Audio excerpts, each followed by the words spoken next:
The Canon M50 is one of the best beginner cameras you can use. As you get deeper into it, eventually you get to one of the questions of either what is a camera rig or should I rig my camera? Now, I think there are three main reasons to rig a camera. One is stability. One is to make your job a little bit easier, make it easier to use some of the features that you wanted or get some of the features that your camera doesn't have. And three, honestly, it's just a look. It looks really, really good. I'll walk you through my rig for the M50, what each part does, how it fits into one of those three categories, and I'll have links to everything down below. I'm still a small channel, so I'm literally still working on my first 10 sales from one of those links, so if you're gonna buy anything and use one of those, I do greatly appreciate it. All right, the first part literally holds everything together, and it's the cage.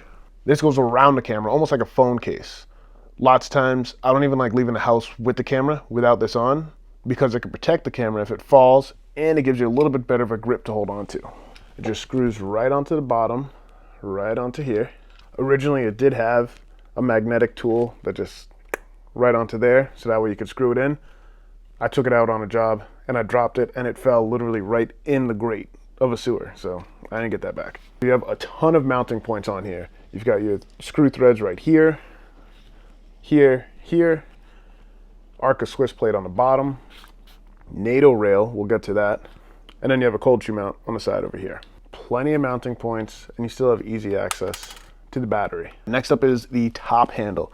This is a huge help for those low angles and for extra stability when you hold it.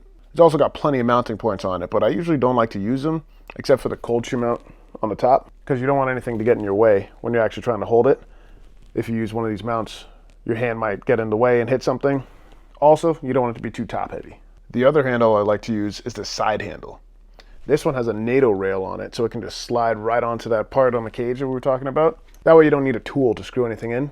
You have this piece right here. You can loosen, tighten right through there. Makes it really easy, especially if it doesn't fit in your bag with the cage on it. Now, I'm not gonna tighten mine all the way because I have it set up right now for my A7 IV. Normally, it would just go on like this over here.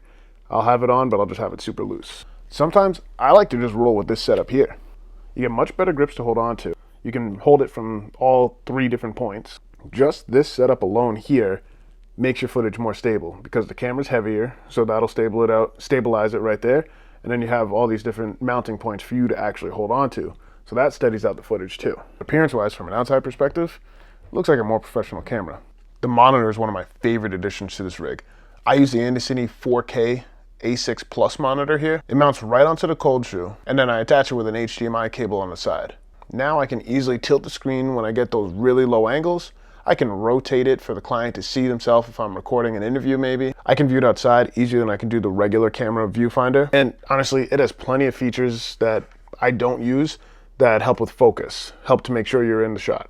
I like the coiled HDMI cables because then it looks just a little bit neater. Sometimes I attach a microphone to the cold shoe mount right over here. I don't always use the external microphone on here. A lot of the times when I shoot something, I end up recording the voiceover afterwards, or it doesn't get the audio from it anyway, so I don't always use the microphone. But when I do, it would be set up something like this here. And this is pretty much my fully rigged out Canon M50. For me, it's plenty, and it gets everything I need to done. Some people will add a second side handle to the other side, so that way you have two, so you can grip it like this over here. Some people add a shoulder mount, so you can literally just have it on your shoulder. You can add a focus pulling system if you use manual focus a lot. I almost always use autofocus. The only time I use manual was when I accidentally bought a manual lens, which is this guy right here, the newer 35mm. I'll have this one and then a couple other options below. This setup has been with me on a ton of different shoots, and going from the naked Canon M50 to something fully rigged out like this, not only does it give you more options for those low angles, better stability without using a gimbal maybe, being able to actually see what you're shooting outside with the monitor, but it looks more professional. And even if it's not entirely true, it is something that clients know. If you have any questions, let me know in the comments below.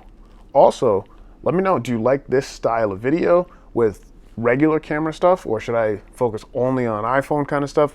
I'm trying to go really, really hard on this channel. Either way, you're gonna be seeing a lot more content coming up. So make sure to subscribe and check out the next video.